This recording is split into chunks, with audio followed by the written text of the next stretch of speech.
The winter had come early to the valley, and with it came death. Elias Everhart stood in the cold morning air, staring at the body of another calf, the third one this week, its ribs showing through dull hide and its eyes already glassy with the stillness that no animal should have at such a young age. He had tried everything he knew, everything his father had taught him before the fever took him 2 years past, and still the sickness spread through his herd like poison through water.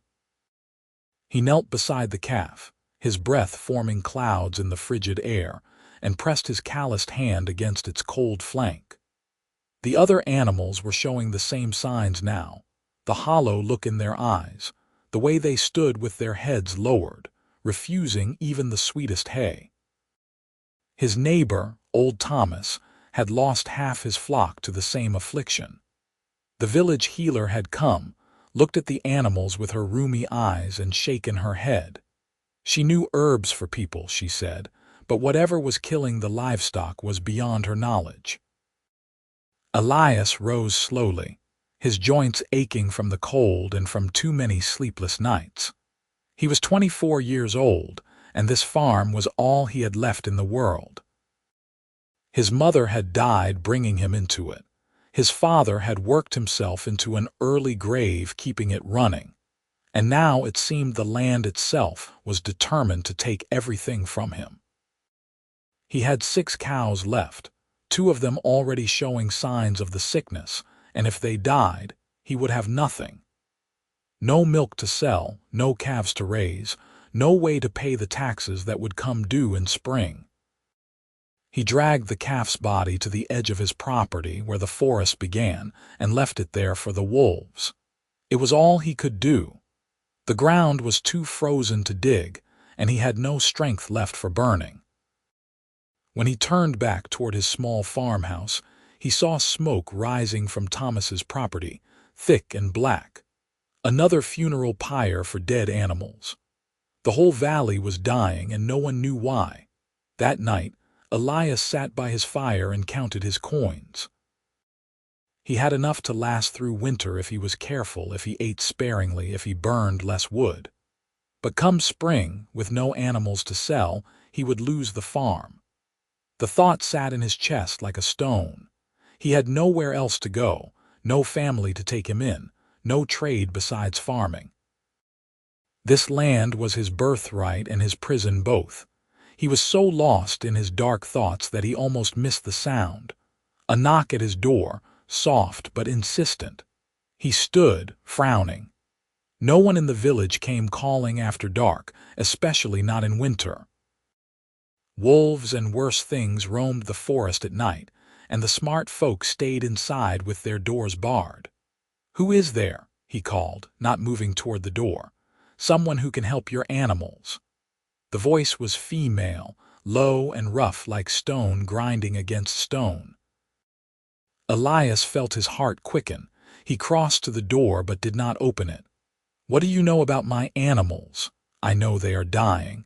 I know your village healer cannot help them. I know you have perhaps days before you lose them all." There was no threat in the voice, only statement of fact. "How do you know this?" A pause. Then, "Because I have seen this sickness before. I can cure it if you let me try." Every instinct told him to be cautious. Strange women did not appear at farmhouse doors after dark with offers of miraculous cures. But desperation was a powerful thing, and he was very desperate indeed. Slowly, he lifted the bar from the door and pulled it open. The woman standing in his doorway was not human. Elias took an involuntary step back, his hand moving to the knife at his belt. She was tall, perhaps 6 feet, with broad shoulders and arms that looked like they could snap wood with ease. Her skin was green in the firelight, the color of forest moss, and 2 small tusks curved up from her lower jaw. Her black hair was braided back from a face that was harsh and angular, with high cheekbones and a strong jaw. She wore rough traveling clothes, leather and fur, and carried a large pack on her back. Her eyes were amber, like a wolf's eyes, and they watched him with wariness that matched his own. "You are an orc," he said stupidly. "I am." She made no move to enter, just stood in the doorway with snow beginning to fall behind her. "My name is Greta. I am a healer. Orcs are not healers." The words came out before he could stop them, echoing all the stories he had heard since childhood. Orcs were raiders, warriors, monsters that came in the night to steal and kill. There were orc clans in the mountains beyond the valley, and the village kept a militia ready in case they ever came down looking for trouble. Her expression hardened. "Then I have wasted my time. Good luck with your dying animals." She turned to go. "Wait." The word left his mouth before his mind could catch up. She paused, looking back over her shoulder. Elias swallowed hard. "Can you really help them?" "Yes." "How?" "There is a fungus that grows on grain stored in damp conditions. It produces a poison that builds in the blood of animals who eat it. Humans can survive it, but cattle and sheep cannot.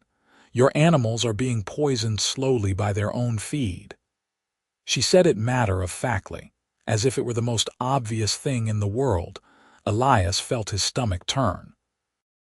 His grain shed had leaked during the autumn rains.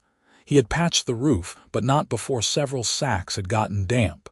He had thought it would be fine once they dried. "How do you know this?" "Because I have treated it before in my clan's herds." She shifted the weight of her pack.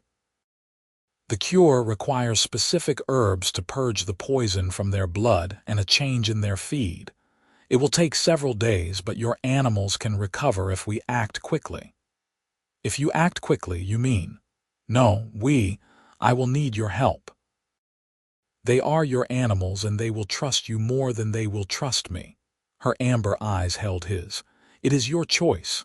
Let me help or watch them die. I gain nothing either way." "Why?" The question burst from him. "Why would you help me? We are not friends. Our people are not friends." For the first time, something shifted in her expression. Not quite a smile, but a softening around the eyes. "Because I am a healer. It is what I do. And because animals do not deserve to suffer for the foolishness of those who keep them."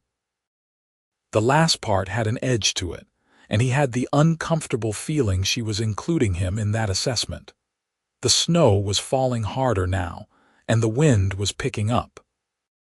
Elias looked at the orc woman standing in his doorway, at the proud set of her shoulders and the directness in her gaze, and made a decision that would change everything. "Come in," he said. "Please." She entered slowly, ducking her head to clear the doorframe and set her pack down carefully near the entrance. Her eyes swept the small room, taking in the sparse furniture, the dying fire, the empty plate on the table. She said nothing, but he felt judged all the same. "I will need to see your animals tonight," she said, "and your grain stores. Then I will know what supplies I need. It is dark outside. I can see well in the dark. Can you?" He fetched a lantern, trying to ignore the strangeness of having an orc in his home, and led her out to the barn. The cold hit them like a wall, and he heard her breath catch slightly. His remaining cows were huddled together for warmth, their breath steaming in the frigid air. She moved among them with surprising gentleness, running her hands over their flanks, looking into their eyes, checking their gums and the color of their tongues. The animals shifted nervously at her presence, but she made soft sounds in her throat that seemed to calm them. "This one has perhaps a day," she said, indicating his oldest cow. "The others have longer, but not much. 3 days, maybe 4 for the healthiest." She straightened, her face grave. "Where is your grain?" He showed her the shed, watched as she examined the sacks, sniffing at them, running the grain through her fingers. She found the moldy ones unerringly, her nose wrinkling. This is what is killing them. It must be burned, all of it. You cannot feed this to any living thing." "That is half my winter stores," he said, his voice hollow. "Then you will have to buy more, or your animals will die and you will need no stores at all." She was not unkind, but she was blunt. "I will return at first light with the herbs. Keep them warm tonight. Give them only water. No food until I have prepared the medicine. Where are you going?" "To gather what I need. The herbs I require do not grow here in your farmland. I must go into the deep forest." She shouldered her pack again. "In the dark, in this snow, I am orc. This is not hard for me." She moved toward the door, then paused. "Bar your door when I leave. There are wolves tonight." "Wait," he said again. "What if you do not come back?" She looked at him with those strange amber eyes. "Then your animals die and you lose your farm, but I will come back. I said I would help, and I keep my word." There was steel in her voice, a pride that allowed no argument. He watched her disappear into the swirling snow, her form swallowed by darkness within seconds.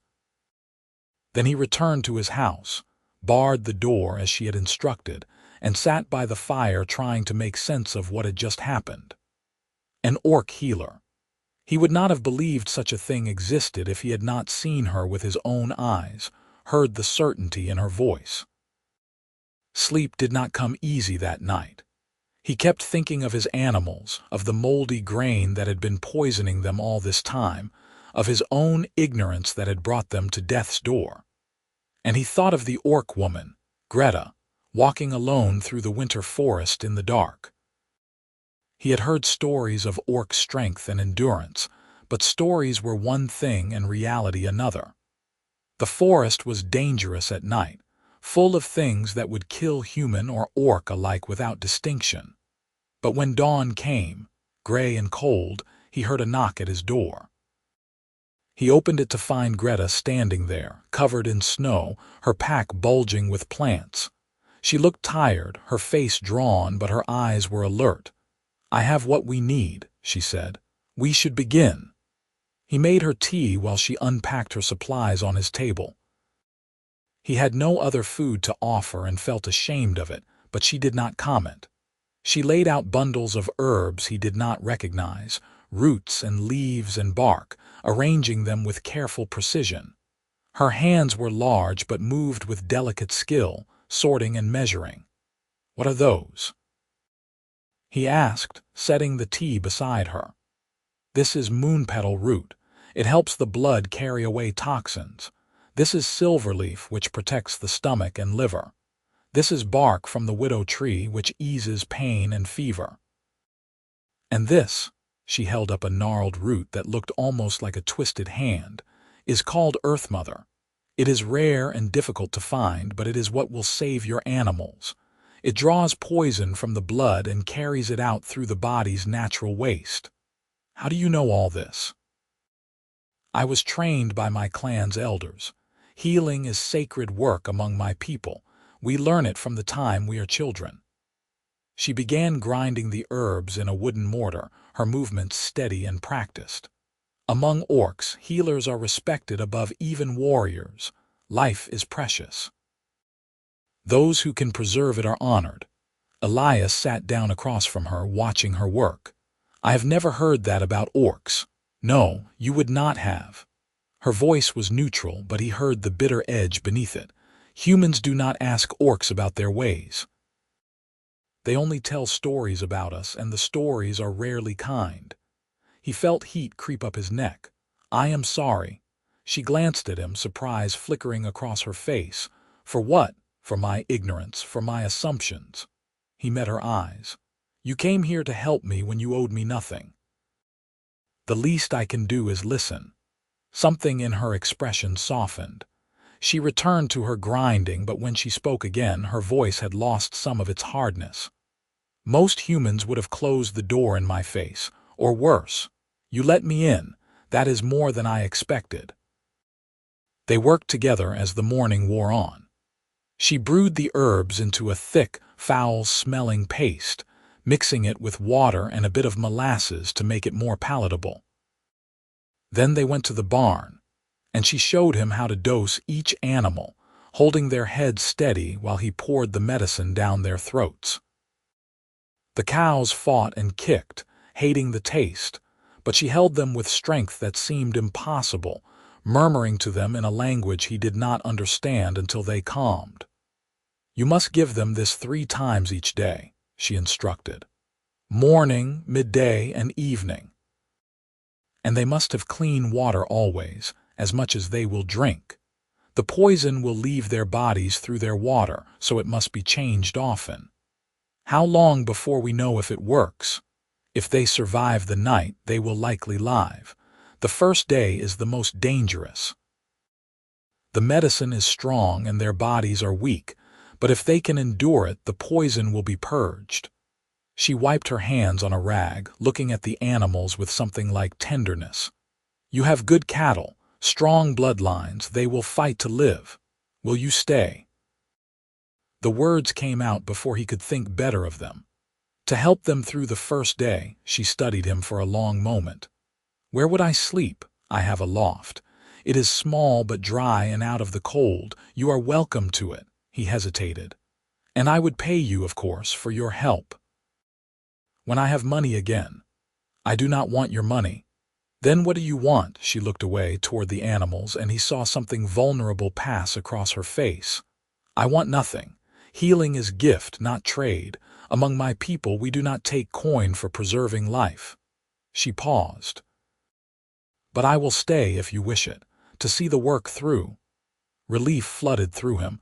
"Thank you. Do not thank me yet. They are not saved." But she stayed. She kept watch over the animals through the day, checking them every few hours, adjusting their doses, keeping them calm. Elias burned the moldy grain as she had instructed, watching his winter stores go up in smoke, then went to the village to buy more.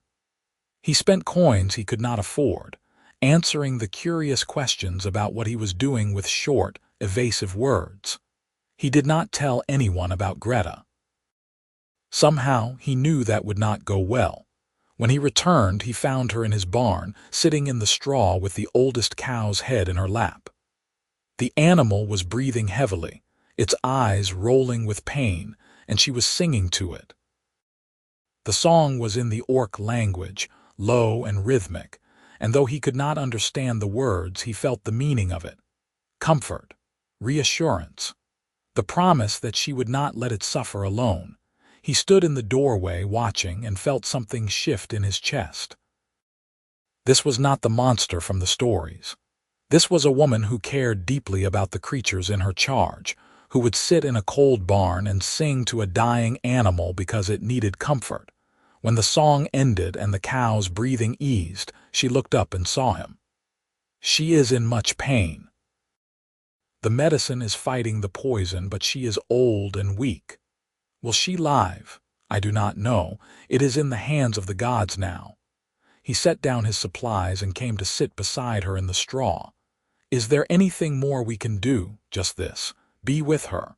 Let her know she is not alone." She stroked the cow's head with surprising gentleness. Animals understand more than humans think. They know when they are cared for.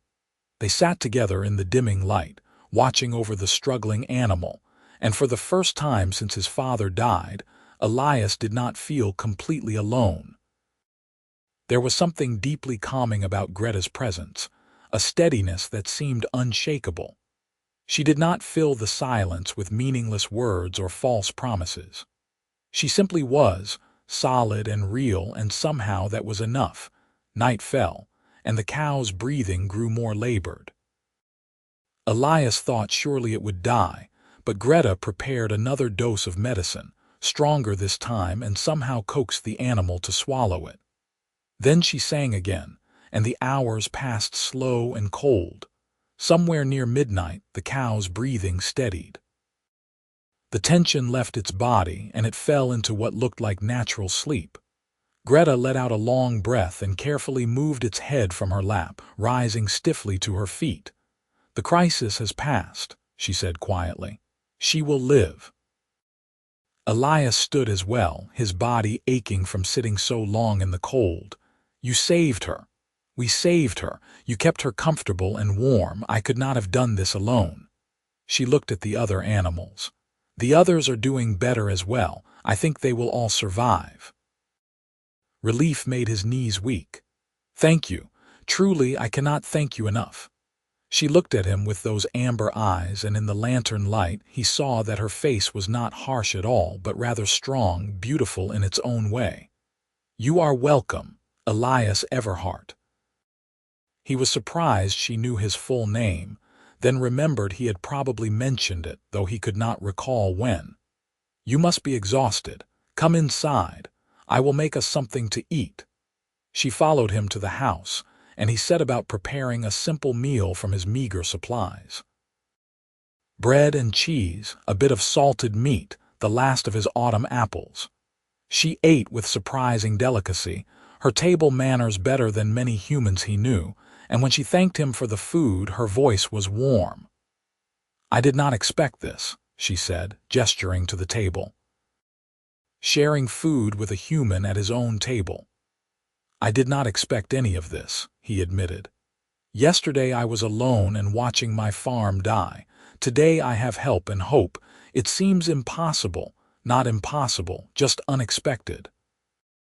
She smiled, and he saw that, despite her tusks, it transformed her face, made her look almost gentle.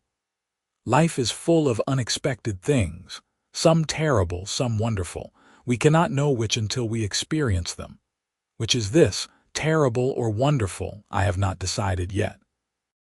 But her smile remained. They talked late into the night, longer than was wise when they would need to rise early to tend the animals. She told him about her clan, which lived in the mountains 3 days' journey to the north. They were not raiders, as the stories said, but herders and hunters, living in harmony with the harsh land. She had left them 6 months ago, driven out because she had healed a human child who had wandered into their territory. The clan elders had been furious. Humans were enemies, they said, and helping them was betrayal. "So I left," she said simply. "I would not stop healing those in need, whether they be orc or human or beast. That is my calling. If my clan cannot accept that, then they are not truly my clan." That must have been hard. "To leave your people. It was the hardest thing I have ever done." Her voice was soft, and he heard the pain beneath it. "But some things are more important than comfort. Some things are worth standing alone for." He thought of his own loneliness, his own stubborn refusal to leave this farm even when staying meant slow starvation. Perhaps they were not so different, he and this orc healer. Both of them holding to their principles, even when it cost them everything. Where do you go? When you are not healing dying cows on remote farms. Wherever I am needed. I travel from place to place, helping where I can. It is a lonely life, but it is mine. She looked into her cup. Most humans chase me away. Some try to hurt me. You are the first who has let me stay, who has treated me as a person rather than a monster. You are not a monster, he said firmly. Anyone who cannot see that is blind. She looked up at him, and he saw something in her eyes that made his heart race. Gratitude, yes, but something else too. Something he did not dare name. You should sleep, she said, breaking the moment. The animals will need tending at dawn. He showed her to the loft, climbing the ladder with a spare blanket and pillow. It was cramped and cold up there, the roof sloping low, but she looked at it like he had offered her a palace. This is more than I expected, she said. Thank you. Sleep well, Greta. And you, Elias. He returned to his own bed, but sleep was long in coming. He kept thinking about her words, her story, the way her face had looked in the firelight. He was letting himself feel things he should not feel, he knew. She was orc, he was human, and there was no future in whatever strange connection was forming between them. But knowing that and stopping it were two different things entirely. The next days fell into a rhythm. They rose at dawn to tend the animals, mixing medicine and changing water, monitoring each cow for signs of improvement. And there was improvement, undeniable and miraculous. By the third day, even the oldest cow was eating again, her eyes clear and bright. By the fifth day, all of them were showing their old spirit, pushing at the barn doors and longing to be let out to the snow-covered pasture. Elias watched it all with growing wonder. A week ago, he had been preparing to lose everything. Now his animals were healing, his farm was saved, and all because a stranger had knocked on his door in the dark. An orc stranger who had every reason to let him fail and every reason to avoid humans entirely. He found himself watching her when she was not looking. The way she moved, efficient and purposeful. The way she talked to the animals as if they could understand every word. The way she hummed while she worked, low sounds that were not quite songs but filled the silence with something pleasant. She was unlike anyone he had ever known, human or otherwise. On the 6th day, he went to the village for more supplies and found Thomas waiting by the mill. The old farmer looked gaunt, his flock gone, his prospects grim. "I heard your animals are recovering," Thomas said without preamble. "That true?" "Yes." "How? What did you do?" Elias hesitated. "I got help from a healer." "What healer?" Old Anna said there was nothing to be done. A traveling healer. She knew what was wrong and how to fix it. Thomas's eyes narrowed. We get no traveling healers in winter." "Who is this woman?" "Just someone passing through." He kept his voice casual, but his heart was racing. "She was willing to help, and I was desperate enough to accept." "Where is she staying?" "That is my business, Thomas." The old man grabbed his arm. "There are rumors, boy. Talk of someone seeing an orc near your property." "That true?"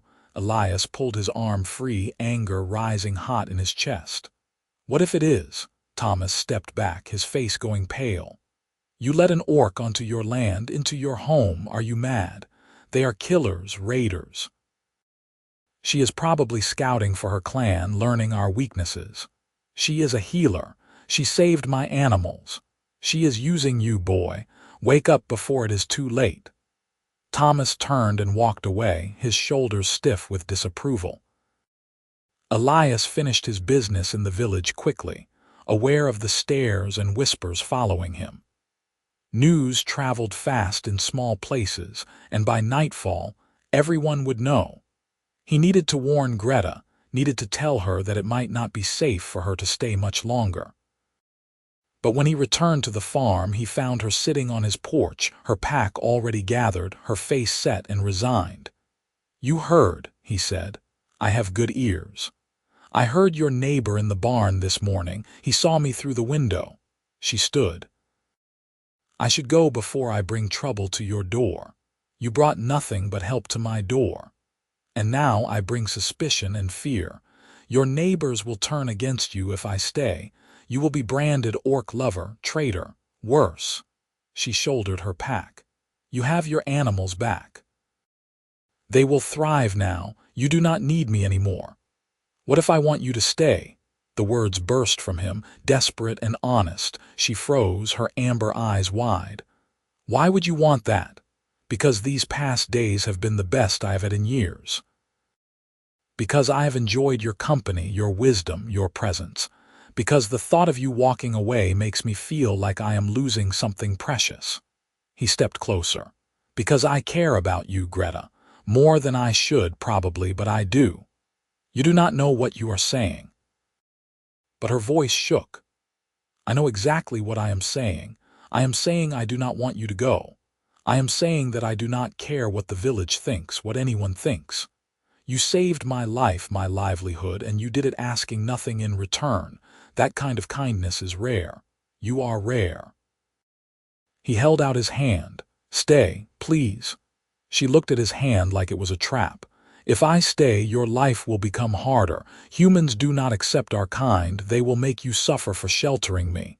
Then I will suffer. It would not be the first time." He kept his hand extended. "I am tired of being alone, Greta. I am tired of doing everything myself, of having no one to talk to, no one who understands. You understand. You see me, truly see me, and I think I see you too. That is worth fighting for." For a long moment she did not move. Then slowly she reached out and took his hand. Her palm was warm and rough, her grip strong, and when their fingers intertwined, he felt something slot into place in his chest, like a key finding its lock. "I will stay," she said quietly, "but I will not hide. If I am to be here, I will not skulk in shadows and pretend to be something I am not. I would not ask you to. Your neighbors will not like it. Then they can learn to live with it." She smiled then, a real smile that lit her entire face. "You are either very brave or very foolish, Elias Everhart. Probably both." They went inside together, and he made dinner while she started a fire. It felt natural, domestic, like they had been doing this for years instead of days. They ate and talked, and when she laughed at something he said, the sound filled his small house with warmth. But the peace did not last. 3 days later, a group of men from the village came to his door. Thomas was among them, along with the blacksmith and the miller and several farmers Elias had known his whole life. They carried no weapons, but their faces were hard. "We need to talk," Thomas said. Elias stepped onto the porch, pulling the door shut behind him. "About what?" "About the orc you are harboring. It has to go, Elias. You are putting the whole village at risk." "She is not in it. Her name is Greta, and she is a healer. She is no danger to anyone." The blacksmith, a broad man named Marcus, spat in the dirt. "Orcs are always a danger. They are raiders and murderers. Everyone knows this. Everyone knows stories. I know the truth. She saved my animals. She could have robbed me, hurt me, done any number of terrible things, but instead she helped me. That is the truth of her." "You are being used," Thomas insisted. "She is learning about us, about our defenses, about when we are vulnerable. When her clan comes down from the mountains, we will all pay the price for your foolishness. She has no clan. They cast her out for healing a human child. She is alone, just trying to survive, and all of you are proving exactly why she should never have helped any of us." His voice rose with anger. "She showed me kindness when I was desperate, and I will not repay that by casting her out because of your ignorance and fear." "Then you are a traitor," Marcus said flatly. "A traitor to your own kind." "My own kind," Elias laughed bitterly. "My own kind let me struggle alone when my father died.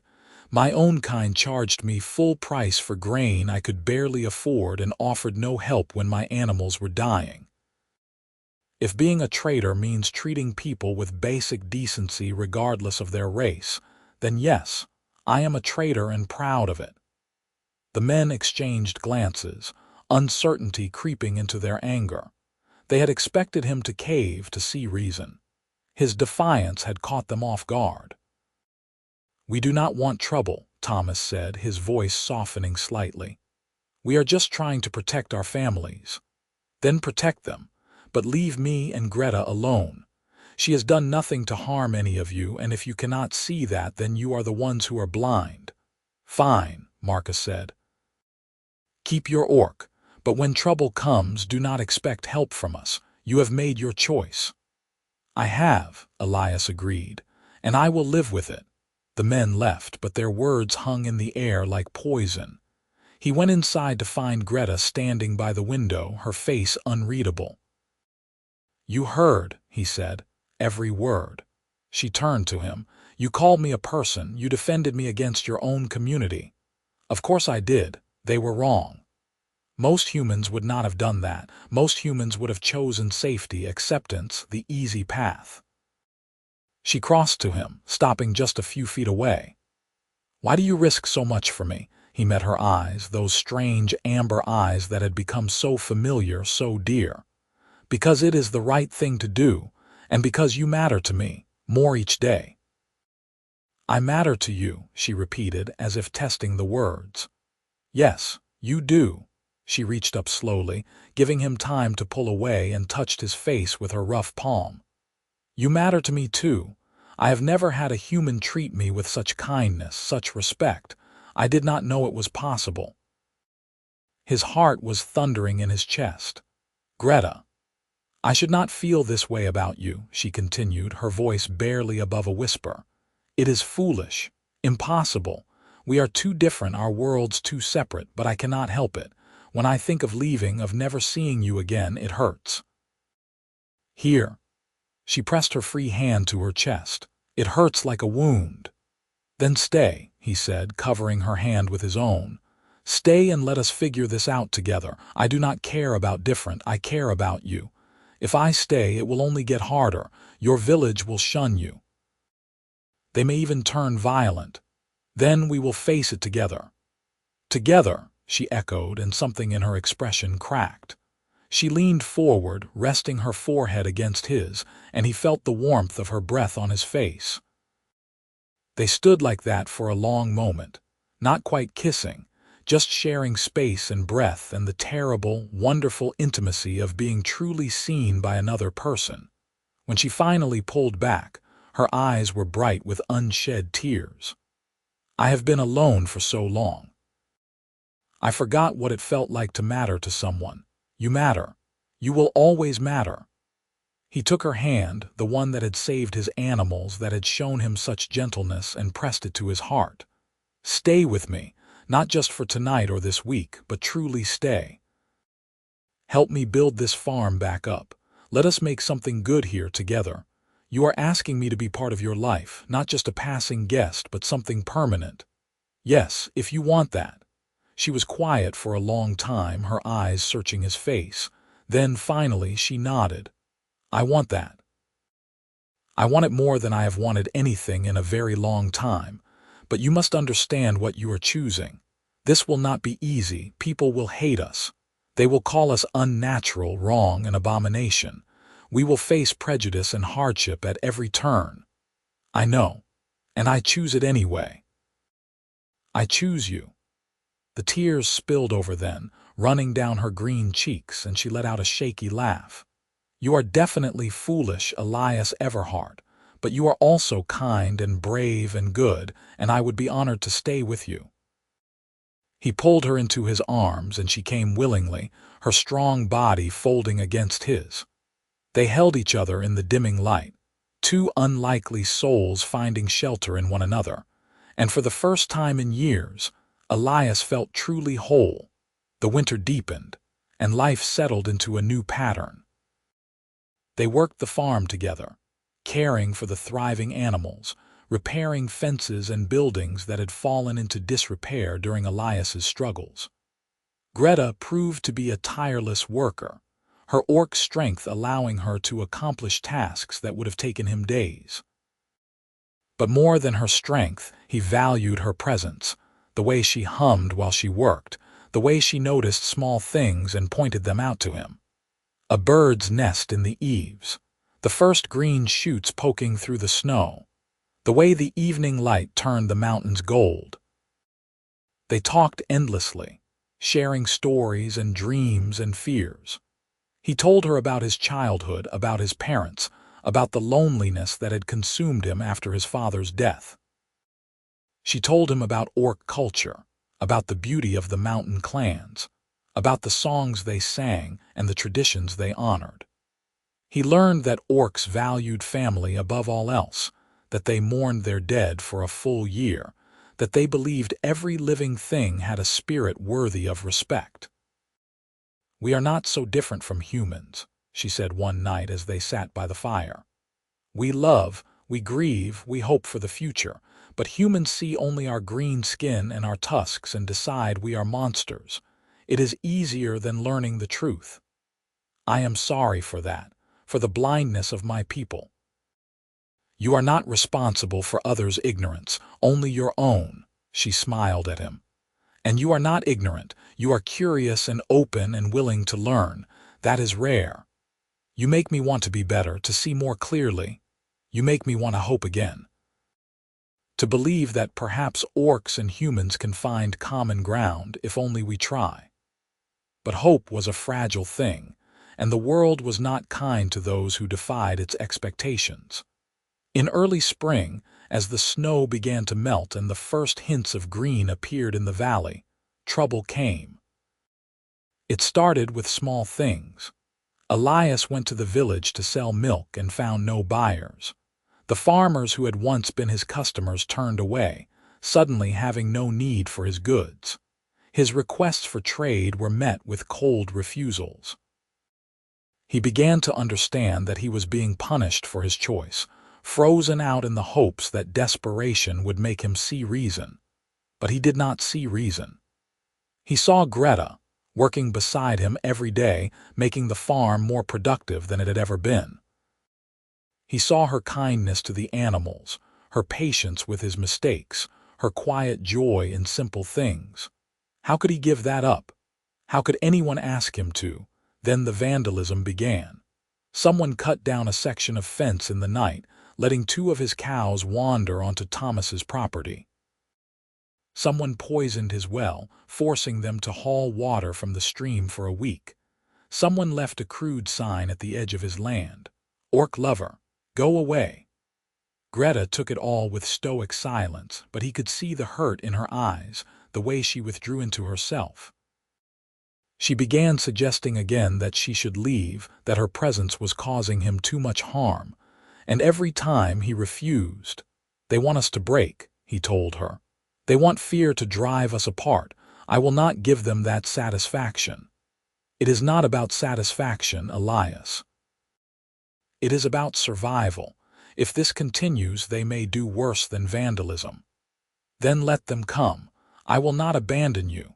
But words were easy in the light of day. When darkness came and every sound made him jump, when he lay awake wondering if tonight would be the night someone set fire to his barn or worse, doubt crept in. Not doubt about Greta, but doubt about his ability to protect her, to protect what they were building together. The confrontation came in late spring, when the fields were greening and the animals were fat and healthy. Elias was working in the garden when he heard horses. He looked up to see a group of riders approaching, led by Marcus the blacksmith. The men were armed, carrying clubs and axes, and their faces were set with grim purpose. Greta appeared at his side instantly, her body tense. "Go inside," he told her. "No, we face this together, Greta." "Together," her voice was firm. Marcus dismounted and walked toward them, his hand resting on the axe at his belt. "We gave you a chance, Elias. Months to see sense. But you persist in harboring this creature, endangering us all."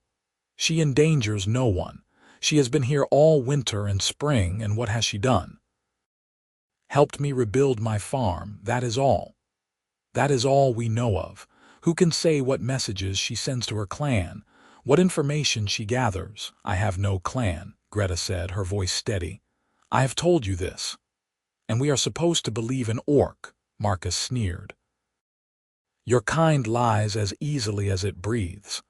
No more easily than humans, I would wager." She stood tall, showing no fear despite being outnumbered. "I have done nothing to harm any of you. I ask only to be left in peace." "Peace? You want peace?" Marcus laughed harshly.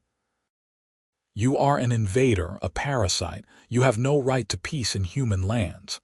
"These are not human lands," Elias interjected. "These are my lands, bought and paid for by my family's work. And I say who is welcome here, you are not." "Brave words. Let us see if you still speak them after this." Marcus gestured, and 2 of the men behind him moved forward, one carrying a torch. Elias felt ice slide down his spine. "What are you doing?" "Giving you a choice. Send the orc away now today and we leave you in peace. Keep her and we burn your barn, then your house. Then we drive you both out of the valley. Choose." "You would not dare. That is my property. That is the law." "The law protects humans, not monsters and those who consort with them. The magistrate is a practical man. He will understand that we did what was necessary." Elias looked at his barn, at the animals inside that had nearly died once already. At his house, the home his father built with his own hands. Everything he had, everything he was, tied to this land. And they would burn it, all of it, because he refused to cast out someone who had shown him nothing but kindness. He felt Greta's hand on his arm. "Let me go," she said quietly. "It is not worth this. You are worth everything. Elias, please, I cannot watch them destroy you. And I cannot watch them drive you away. I will not." He turned back to Marcus. "You want to burn my farm, then burn it, but I will not betray her. Not now, not ever. Do your worst." Marcus's face darkened. "You are a fool, perhaps, but I am a fool with principles." Elias stepped forward, putting himself between Greta and the men with the torch. "If you want to hurt her, you will have to go through me first." For a long moment, no one moved. The men shifted uneasily, looking to Marcus for guidance. The blacksmith's jaw worked, his hand tightening on his axe. Elias stood his ground, his heart hammering but his resolve firm. Behind him, he felt Greta's presence like an anchor, solid and real. Then Thomas pushed through the group, his face weary. "This is wrong, Marcus. Whatever else, this is wrong. Elias is one of us. We do not burn our own out. He is not one of us anymore. He chose the orc. He chose loyalty and decency, things we claim to value." Thomas looked around at the other men. "Are we really going to do this? Destroy a man's livelihood because we are afraid? Because we are too stubborn to consider that maybe, just maybe, we have been wrong about the orcs. They are monsters," someone muttered. "I see only one monster here today." Thomas pointed at Marcus. "And he is human." Doubt rippled through the group. Men exchanged glances, and the one holding the torch lowered it slightly. Marcus saw his support crumbling and snarled. "Fine. Let the fool keep his orc. But when trouble comes, when her kind descends on us, remember that we tried to prevent it. His blood will be on his own hands." He turned and mounted his horse. "Come, we have wasted enough time here." Most of the men followed, but a few lingered. Thomas approached Elias, his face sad. "I hope you know what you are doing, boy." "I do not. But I know what I am not doing. I am not abandoning someone who needs me." Thomas looked at Greta, really looked at her for the first time. She met his gaze steadily, her chin high, her amber eyes clear. Whatever he saw there made him nod slowly. "Maybe you are right. Maybe we have been too quick to judge." He held out his hand. "I am sorry for my part in this." Greta stared at the offered hand, then slowly reached out and shook it.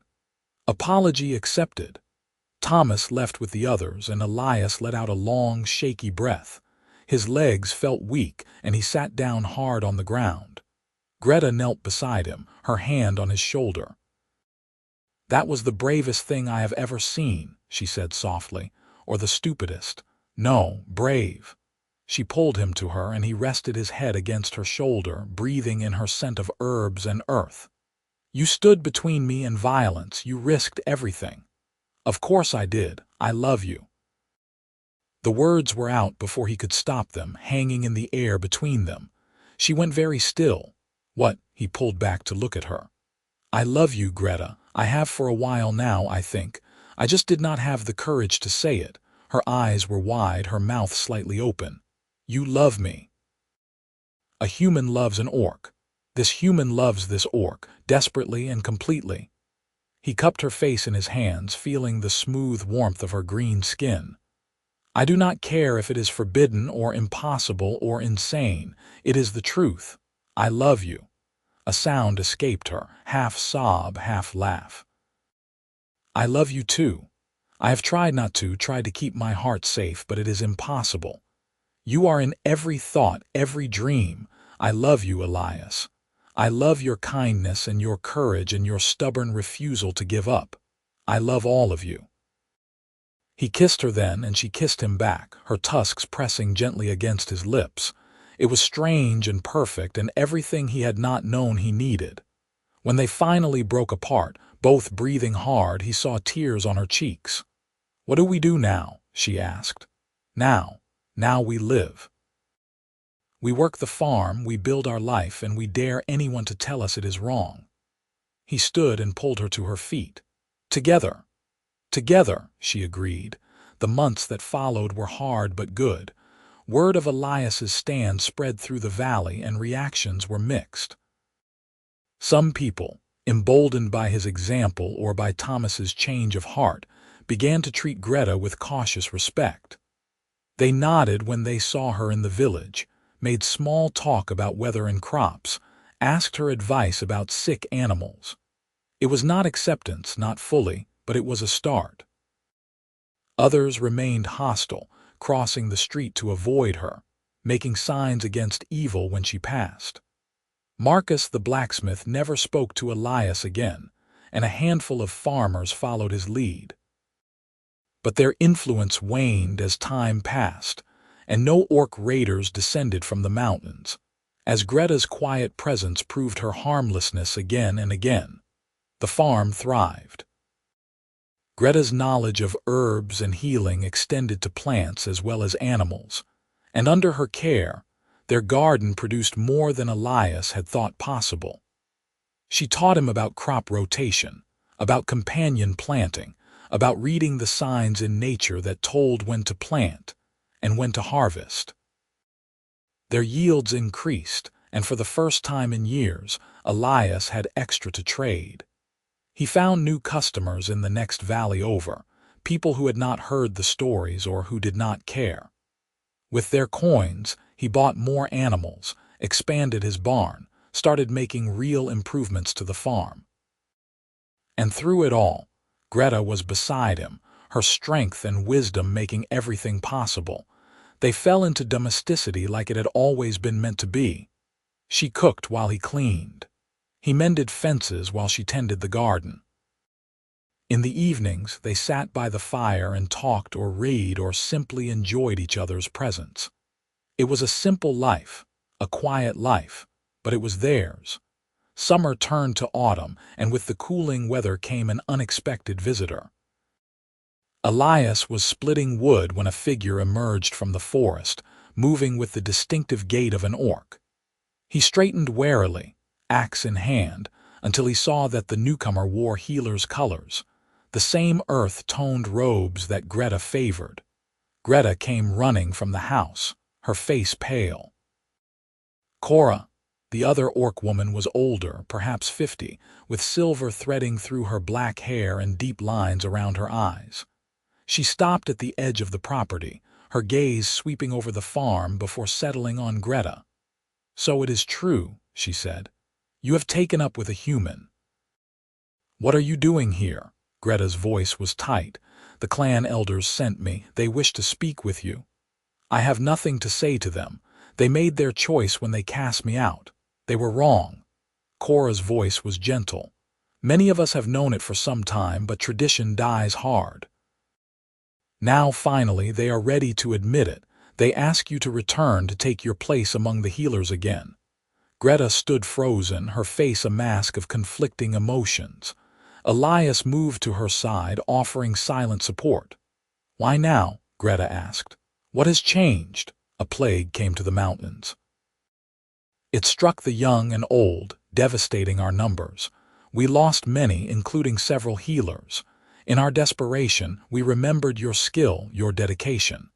We realized that casting you out was foolish pride, and it nearly cost us everything." Cora's eyes were bright with tears. "Please, Greta. Come home. Your people need you. My people cast me out for following my principles, and we were wrong, devastatingly, horribly wrong." Cora took a step forward. "You are a great healer, perhaps the greatest of your generation. The clan needs you. I am begging you to return." Elias felt his heart clench. This was it, the moment he had dreaded since the day they met. She had a chance to go back to her people, to reclaim her place, to no longer be alone. How could he ask her to give that up? How could he ask her to choose him over everything she had lost?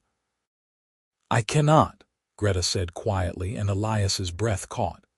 "I will not return to a clan that casts out those who show compassion, that values tradition over kindness. I have found a new life here, a good life, and I will not abandon it. Even for your own people, these are my people now." She took Elias's hand, her grip firm. "This man gave me shelter when I had none. He defended me when I was threatened. He loves me despite every reason not to. I will not leave him, not for the clan, not for anyone. Cora looked between them, understanding dawning in her eyes. You love him. Truly love him. Yes, with everything I am. The older orc was silent for a long moment, then she smiled. Then I am happy for you, child, truly. Love is precious wherever it is found. She turned to Elias. You are the human she healed this farm for. I am, and you love her in return. More than life itself. Then you are both blessed. Cora bowed slightly, a gesture of respect. I will return to the clan and tell them of your choice. They will not be pleased, but perhaps it will teach them something, that love and loyalty cannot be commanded, only earned. Wait, Greta said. The plague you mentioned, do you still need help? We are recovering, but yes, more healers would speed the process.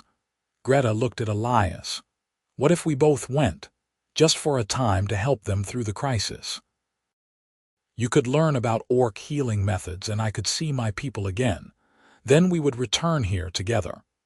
Elias felt a mix of fear and excitement. Going into the orc mountain seemed insane, but the hope in Greta's eyes melted his doubts. If you want this, then yes. We go together. You would do this, enter orc territory knowing how some might react. I would follow you anywhere, even into the mountains. She kissed him then, hard and fierce, and he heard Cora chuckle. You have chosen well, Greta, both of you have. The older orc gestured toward the forest. Come. I will guide you back to the clan. But be warned, not all will welcome a human among us. Then they will learn, Greta said firmly. Just as the humans here learned. Change is hard, but it is necessary. They gathered supplies and left the farm in the care of Thomas, who had become an unlikely ally. The journey into the mountains took 3 days, climbing steep trails and crossing swift rivers. Cora led them unerringly through terrain that would have been impossible for Elias to navigate alone. The orc settlement was built into the mountainside itself, a series of caves and structures that blended seamlessly with the stone. As they approached, orcs emerged to stare at them, their reactions ranging from curiosity to hostility.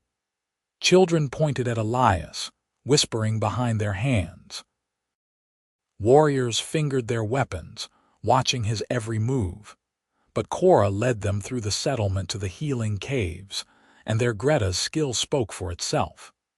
She moved among the sick with confidence and compassion, diagnosing ailments and mixing medicines with practiced ease.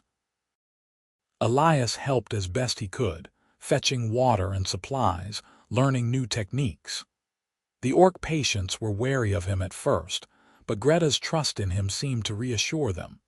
They stayed for 2 weeks, working from dawn to dusk, sleeping in a small cave that Cora provided.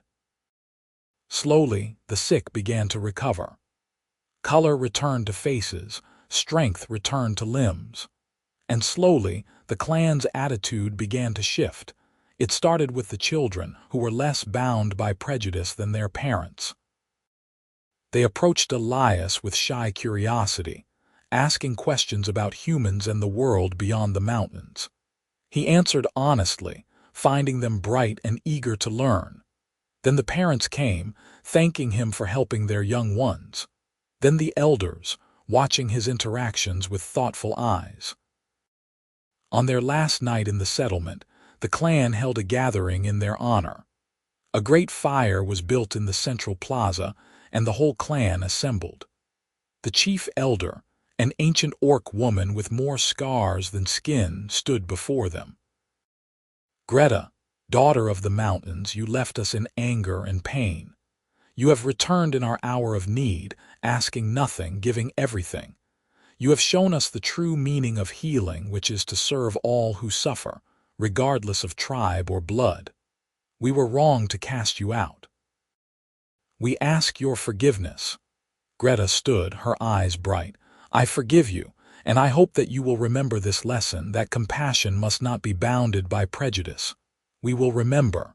The elder turned to Elias. And you, human, you have also taught us much. You have shown courage in entering our lands, dedication in helping our people, and love in following this woman into the unknown. You have earned our respect." Elias bowed, unsure of the proper protocol. "Thank you. I am honored. We offer you both a place here if you wish it. Greta can reclaim her role as healer, and you would be welcome as her mate." The offer hung in the air, tempting and terrible. Elias looked at Greta, saw the longing in her face, the pull of her heritage. But he also saw the way she looked at him, the love that transcended all barriers. "I am honored," Greta said carefully, "but our life is in the valley now. We have built something there, something good. I cannot abandon it, even for this. You choose the human world over your own people. I choose love. I choose the life we have made together. But I also choose to bridge these worlds, to show that orc and human can live in harmony. Perhaps, in time, there can be more understanding between our peoples, more cooperation. But that work must be done in the valley, where the need is greatest." The elder nodded slowly. "Then go with our blessing and know that you are always welcome here. Both of you." They left the next morning, laden with gifts and good wishes. The journey back felt shorter, perhaps because Elias's heart was so full. They had faced her people and been accepted. They had proven that love could cross any divide. When they reached the farm, they found it in good order, the animals thriving under Thomas's care. The old farmer greeted them with a smile. "You are back. Good. I am too old to be playing nursemaid to cows." But his eyes were warm. "How was it?" "The mountains, enlightening," Elias said, "and hopeful. Good, we could use more of that around here." Thomas clapped him on the shoulder. "Welcome home." Home. Yes, this was home, not just the farm, but this life they had built. Elias looked at Greta, saw her smiling at the familiar surroundings, and knew that they had made the right choice. Autumn deepened into winter, and life continued its rhythms. They prepared for the cold months, storing food and firewood, ensuring the animals were sheltered and fed. They sat by the fire in the evenings, planning for spring, for the future they would build together. One night, as snow fell softly outside, Elias built up his courage for something he had been thinking about for weeks. He reached into his pocket and pulled out a small object, carved from wood during the long winter evenings. "Greta," he said, his voice shaking slightly, "I have something to ask you." She looked up from her mending, curious. "What is it?" He held out the object, a ring carved from oak, simple but polished smooth. "Among humans, when we wish to bind our lives together permanently, we exchange rings and make vows before witnesses. It is called marriage." He took a breath. "I want to marry you. I want to stand before whoever will witness it and declare that you are mine and I am yours for as long as we both live. Will you?" She stared at the ring, then at him, her eyes wide. "You want to marry me, truly, more than anything. But humans will never accept it. Your laws do not recognize unions between humans and orcs. Then we will make our own laws. We will find someone who will perform the ceremony, even if it is just Thomas and a traveling priest. Or we will say our own vows, just the two of us, and let that be enough. I do not care about legal recognition. I care about you knowing that I am committed to you, fully and completely, for the rest of my life." Tears spilled down her cheeks, and she took the ring with trembling hands. "Yes, yes, I will marry you, Elias Everhart. I will bind my life to yours and stand beside you until the end." He slipped the ring onto her finger, and it fit perfectly. Then he kissed her, tasting salt from her tears, feeling her joy radiate through him like warmth from a fire. They married in early spring, as the first flowers pushed through the soil.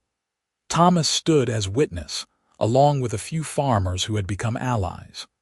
Cora came down from the mountains with a delegation of orcs, bearing gifts and blessings. And a traveling priest, curious about the strange union, agreed to perform the ceremony provided they understood it would not be recognized by any court. "I do not need courts to recognize our love," Elias said. "I need only her and my own heart." The ceremony was simple, held in the garden Greta had cultivated, surrounded by the animals they had healed together. They exchanged vows they had written themselves, promising love and loyalty and partnership through all the challenges to come. When the priest pronounced them husband and wife, the assembled crowd cheered.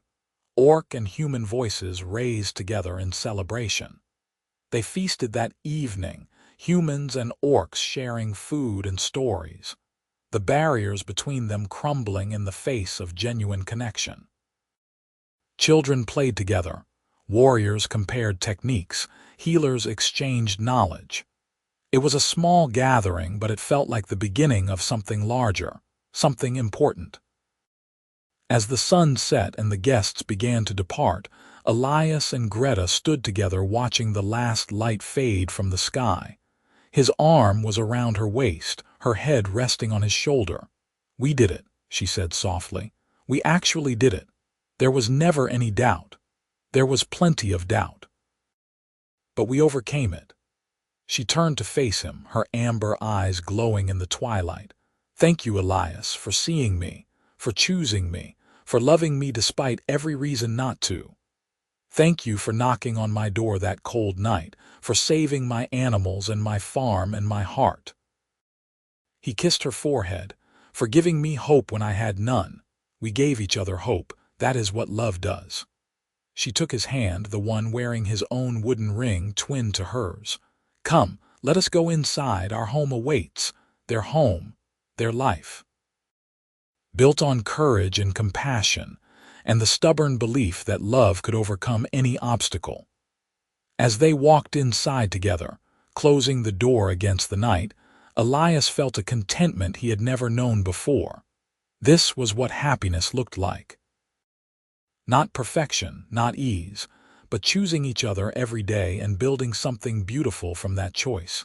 Years passed, and the farm prospered.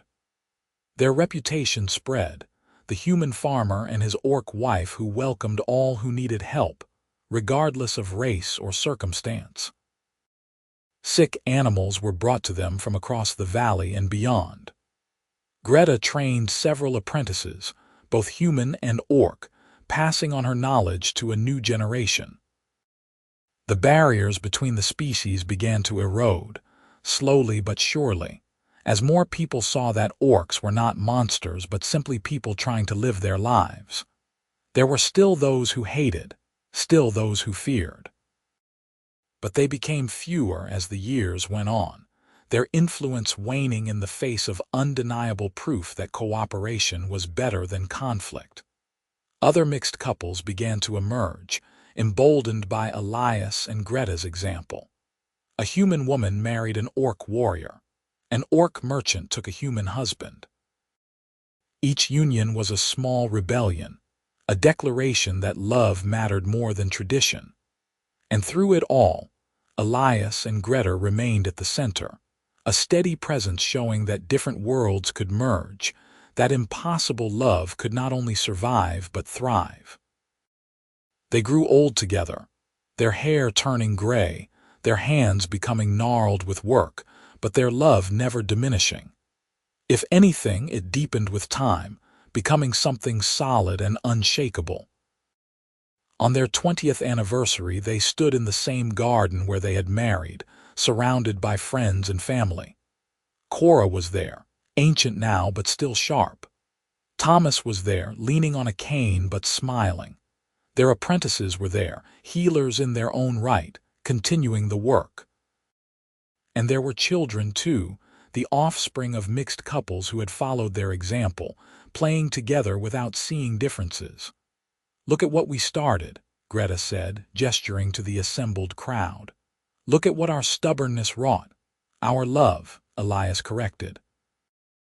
"Not our stubbornness. Love is what changed things. Love and stubbornness. They go together, I think." She leaned against him, and he wrapped his arms around her, feeling the familiar warmth of her body against his. I would not change a single thing. Every hardship, every struggle, it was worth it to stand here with you today. Even the part where an angry mob almost burned down our barn, even that. It showed me what you were made of. It showed me that I had chosen well. She tilted her head back to look at him. I love you, Elias Everhart. Today and always. And I love you, Greta Everhart. He had given her his name when they married, and she had taken it with pride. My wife, my partner, my heart. They kissed as the crowd cheered, and the sun shone down on the farm that had almost died and was now thriving, on the love that had been impossible and was now eternal. It was not a perfect ending, because life was never perfect. There would still be challenges, still be those who opposed them, still be days of struggle, but they would face it together as they always had. And that, in the end, was all that mattered. They had found each other in darkness and desperation, and they had built something beautiful from that meeting. A life, a love, a legacy that would endure long after they were gone. As the celebration continued around them, Elias looked at his wife, at her green skin now lined with age, at her tusks that still peeked out when she smiled, at her amber eyes that still saw him completely. And he thought back to that cold winter night when a stranger had knocked on his door, offering help when he had no hope left. His livestock had been dying, and no one could help. Then, the orc healer had arrived with strange herbs and a cure. She had saved his animals, yes, but more than that, she had saved him. From loneliness, from despair, from a life half-lived. And in return, he liked to think he had saved her too. From exile, from isolation, from a world that refused to see her value. They had saved each other, really. And in doing so, they had shown a divided world that love was stronger than hate, that understanding was possible even between the most unlikely of souls. That family was not about blood or species, but about choice and commitment, and the courage to stand together against all odds. The farm would continue long after them, passed down to those they had trained and mentored. The bridge they had built between human and orc would continue to strengthen, new connections forming every day. And somewhere, in the years to come, another unlikely pair would meet in desperate circumstances, and they would remember the story of Elias and Greta, the farmer and the healer who had dared to love across all boundaries. But that was the future. For now, there was only this moment, this celebration, this love that had changed everything. Elias held his wife close as the stars began to appear overhead, and he knew with absolute certainty that he had made the right choice all those years ago. When he had opened his door to a stranger in the dark, when he had let her stay, when he had defended her against his neighbors, when he had declared his love, every choice had led to this moment, this life, this happiness. And he would make them all again without hesitation, because love was worth fighting for. Love was worth everything. The celebration went on into the night, laughter and music filling the air, humans and orcs dancing together under the stars. And at the center of it all, an old farmer and his orc wife stood hand in hand, a testament to the power of compassion, courage, and the stubborn refusal to let the world dictate who they could love. They had started with nothing but hope and herbs and a willingness to help. They had built an entire world from that small beginning. And as they looked out over everything they had created, everyone they had influenced, they knew that their story would live on, not as a fairy tale, but as proof. Proof that love could conquer hate, that understanding could bridge any divide, that two souls from different worlds could find each other and build something beautiful together.